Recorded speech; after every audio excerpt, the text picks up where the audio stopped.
PCB chairman cricket committee Zaka Ashraf ने इस्तीफा दे दिया है। जी हाँ, फाइनली फाइनली अल्हम्दुलिल्लाह अल्हम्दुलिल्लाह। बहुत बहुत मैं दुआएं कर रहा था कि किसी तरह ज़का अशरफ साहब से जान छूट जाए हमारी और पाकिस्तान क्रिकेट की भी।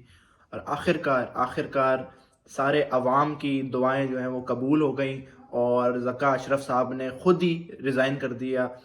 पता नहीं कहाँ से उनको ये गैरत आ गई, पर बेटर लेट देन नेवर। जब इनकी अपॉइंटमेंट हुई थी as chairman, it was simple political move, political appointment. जैसे ही पीटीआई की हुकूमत ख़त्म हुई थी, उसके बाद रमीज़ राजा साहब ने रिज़ाइन कर दिया था। उसके बाद पीडीएम की हुकूमत में पहले नजम सेठी को बारी दी गई, बारियां चल रही थी यहाँ पे, क्योंकि पीपल्स पार्टी और पीएमएलएन की मुश्तरका हुकूमत थी। पहले पीएमएलएन के बंदे नजम सेठी साहब को जो है वो मौका मिला कुछ अरसा करने का।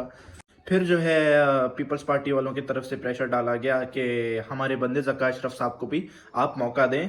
पता नहीं वजह क्या है, कि मतलब उनको लगता है कि ज़का अशरफ साहब बहुत अच्छा क्रिकेट को जानते हैं और अच्छा चला सकते हैं पीसीबी को।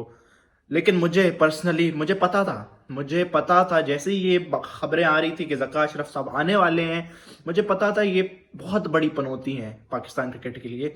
आप हिस्ट्री उठा के देख ले, जब भी ये आए हैं तो हमने कुछ कुछ जो है ना कोई कारनामा अंजाम नहीं दिया। जैसे ही आए आप परफॉर्मेंसेस देख लें, जब से ये आए हैं, पहले एशिया कप में हमारी जलालत हुई है, उसके बाद फिर वर्ल्ड कप आया, वर्ल्ड कप में जलालत हुई है, उसके बाद वर्ल्ड कप के फौरन बाद हम ऑस्ट्रेलिया गए हैं, ऑस्ट्रेलिया में वाइट वॉश हुए हैं, उसके बाद न्यूजीलैंड में टी ट्वेंटीज जिसमें समझा जाता है पाकिस्तान को, जिसमें पाकिस्तान को समझा जाता है कि बहुत अच्छी टीम है, Pakistan team knows how to play T twenties, they are specialist in that field. But नहीं, वहां पे भी 4-0 हो गए। नए कप्तान साहब शाहीन साहब को लगा दिया, अफरीदी साहब के दामाद को, वो लग गए हैं कप्तान, वो अपने आप को हीरो समझते हैं, वो बैटिंग ऑर्डर में भी ऊपर आते हैं, वो जो है पहले टॉस जीत के हमेशा फील्डिंग करते हैं, क्योंकि पीएसएल में लाहौर कलंदर से जो है ना, उन्होंने ना टॉस जीत के फील्डिंग करके मैचेस जीते हैं। तो उनको लग रहा है कि ये भी पीएसएल ही चल रहा है, ये कदाफी स्टेडियम और पिंडी स्टेडियम में मैचेस चल रहे हैं और सब हो जाएगा। खैर, आते हैं ज़का अशरफ पे। तो भाई आप माशाल्लाह से बहुत बड़े कारोबारी हैं, Ashraf group of companies, sugar mills and everything. तो आप सर उन चीज़ों को आप अपने मैनेज करें, आपके पास ऑलरेडी एक अच्छा खासा पोर्टफोलियो है, अच्छा खासा कैरियर है आपका, आप उसमें जाएं। आप क्यों बार बार आते हैं पीसीबी में? नहीं चाहिए, आवाम को नहीं चाहिए ऐसा बंदा जो कि नॉन क्रिकेटिंग बंदा हो, जो कि आके गवर्न करे पीसीबी के मैनेजमेंट इश्यूज।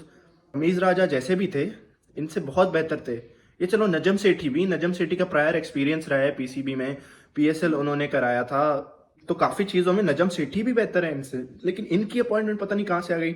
माशाल्लाह से इतनी उम्र भी इनकी इतनी हो गई है कि अब बंदा क्या बोले, अब इज्जत और एहतराम के दायरे में ही रह के हम कर रहे हैं। बाबर आजम के खिलाफ भी इन्होंने प्रोपेगेंडा किया, बाबर और रिजवान की जोड़ी को तोड़ने की कोशिश की।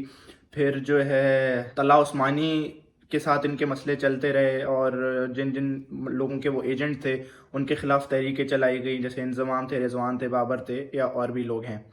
तो फाइनली अल्लाह का शुक्र है कि फाइनली उन्होंने रिज़ाइन कर दिया है।